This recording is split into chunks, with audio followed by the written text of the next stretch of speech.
Hey everybody, welcome to my channel. Whether you're watching this right here on YouTube or you're watching it on the party, I hope you really get some great information from it and some good tips.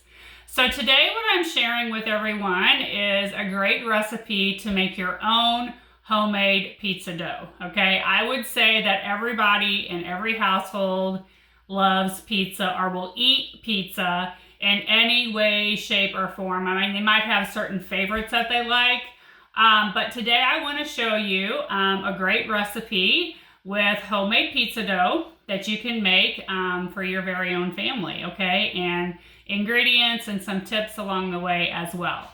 So we're going to jump right in and go ahead and get started. And all the information, the recipes, the tools that I use, I will have down in the description so you guys can check that out as well, okay?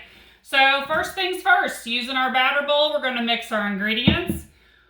We need to add 1 3/4 cup of flour. And then we're going to add 1 1/2 teaspoon of quick rising yeast, okay? If you guys didn't know, it's also called rapid rising yeast as well, okay?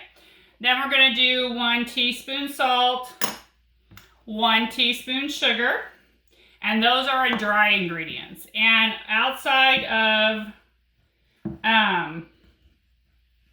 salt and sugar, water and oil are the other ingredients that you would use. So I've really gently just mixed up my dry ingredients. Now we're going to go ahead and add our water and our oil. Now, just so you know, when you add the water, you do want warm, semi-hot water right from the tap to use.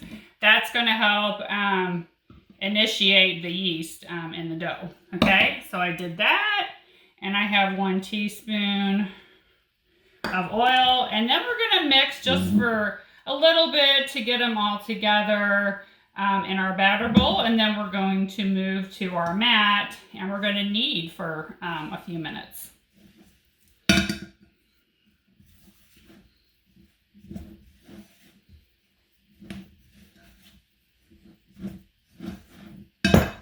One of the best set to have in your kitchen too, by the way, is our batter bowl and one of our scrapers. Okay, so I'm going to finish mixing and kneading our dough right here on our mat, okay? And if you have never heard this before, when you knead your dough, the heat from your hand actually helps knead that dough together, okay? So you'll definitely want to add some flour to your mat before you get started. You can definitely do this right on your countertop as well, okay?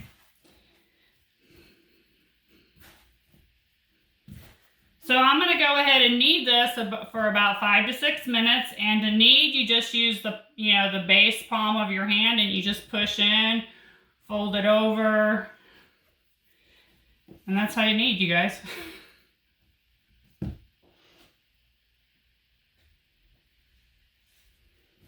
Okay, so I've gone ahead and kneaded my dough for about 5 to 6 minutes.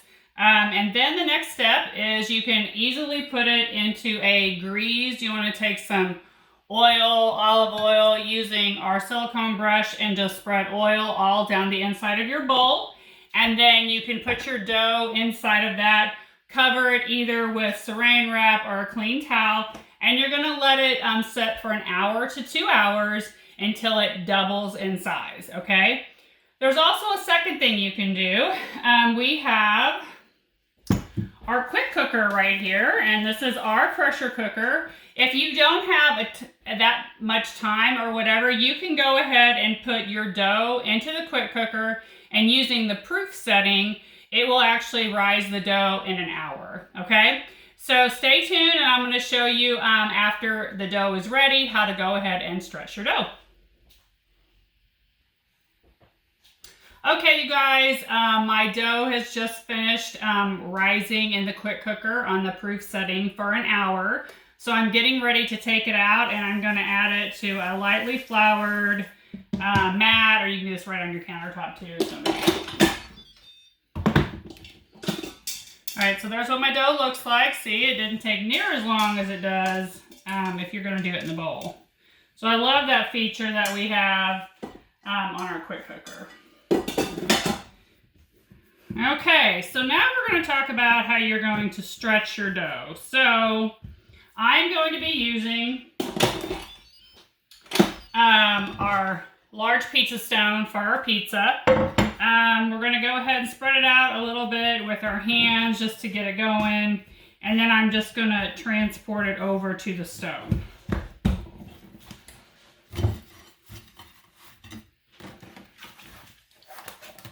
Okay, so with the stone, you're going to start from the middle and just kind of stretch out little by little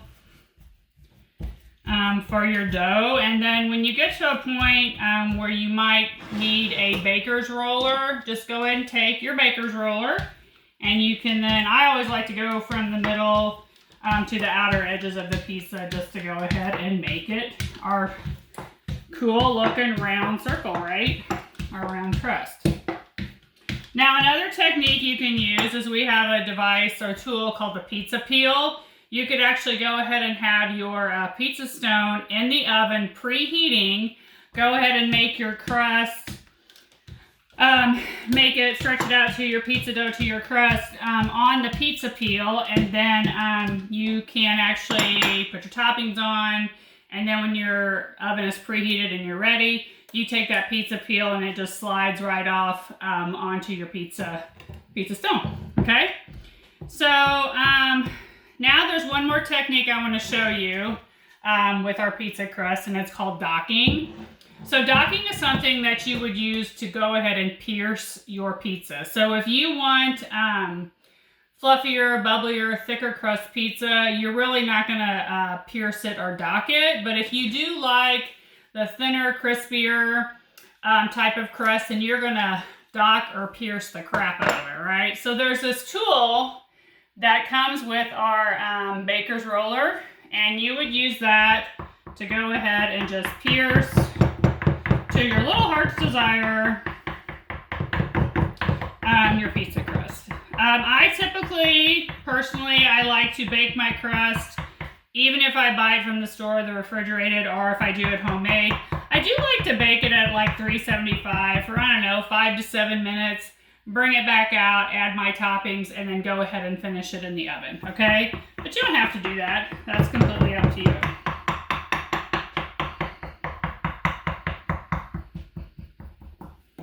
All right, so here's what it looks like, nice and pierced, if you can see that. Basically a lot of little holes in it, right? So from this point on, it becomes your masterpiece, your recipe, what you're gonna do with your pizza. But this is a very simple, easy way to make your homemade pizza dough for the pizzas in your family. All right, let me know what you guys think, and I will talk to y'all soon. Thanks a bunch.